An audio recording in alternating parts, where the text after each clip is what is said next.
नमस्कार दोस्तों, आप देख रहे हैं रॉयल बुलेटिन। प्रधानमंत्री नरेंद्र मोदी ने मन की बात के 126वें एपिसोड में अमर शहीद भगत सिंह को श्रद्धांजलि अर्पित करते हुए कहा कि वे युवाओं के लिए निरंतर प्रेरणा बने हुए हैं।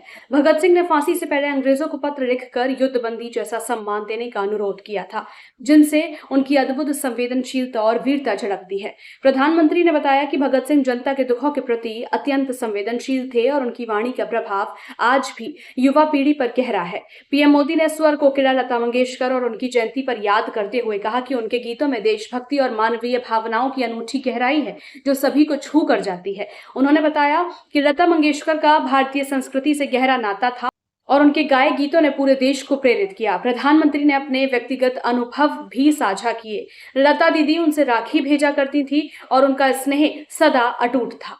मन की बात में आप सभी से जुड़ना, आप सभी से सीखना, देश के लोगों की उपलब्धियों के बारे में जानना वाकई मुझे बहुत सुखद अनुभव देता है।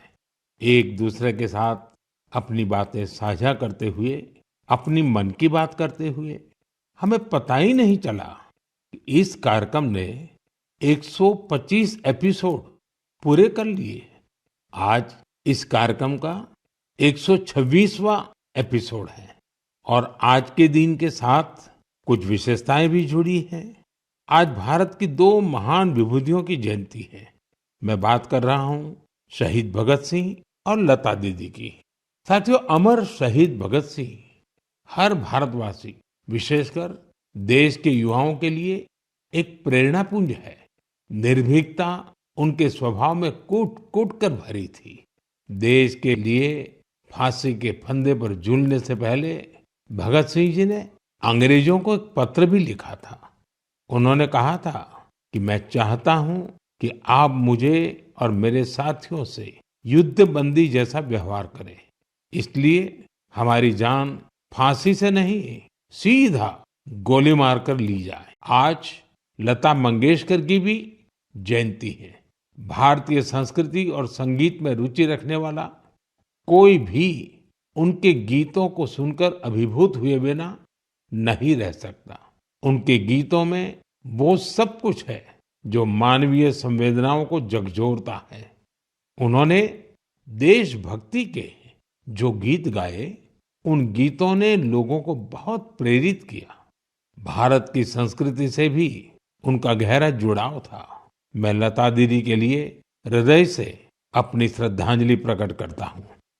साथियों, लता दीदी जिन महाविभूतियों से प्रेरित थी, उनमें वीर सावरकर भी एक हैं, जिन्हें वो तात्या कहती थी। उन्होंने वीर सावरकर जी के कई गीतों को भी अपने सुरों में पिरोया।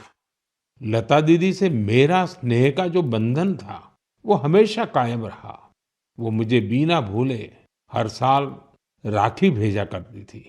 मुझे याद है, मराठी सुगम संगीत की महान हस्ती सुधीर फडके जी ने सबसे पहले लता दीदी से मेरा परिचय कराया था और मैंने लता दीदी को कहा कि मुझे आपके द्वारा गाया और सुधीर जी द्वारा संगीतबद्ध गीत ज्योति कलश छलके बहुत पसंद है। इस एपिसोड में पीएम मोदी ने भारतीय संगीत, त्योहारों और संस्कृति का महत्व भी रेखांकित किया। साथ ही देशवासियों को नवरात्रि जैसे अवसरों पर स्वदेशी उत्पादों को अपनाने की अपील की। उन्होंने सभी से आग्रह किया कि वे अपनी समृद्ध सांस्कृतिक विरासत का संरक्षण और संवर्धन करें। अगर आपको ऐसी प्रेरणादायक और महत्वपूर्ण खबरें पसंद आती हैं, तो कृपया हमारे चैनल रॉयल बुलेटिन को सब्सक्राइब करें और बेल आइकन को प्रेस करना न भूलें।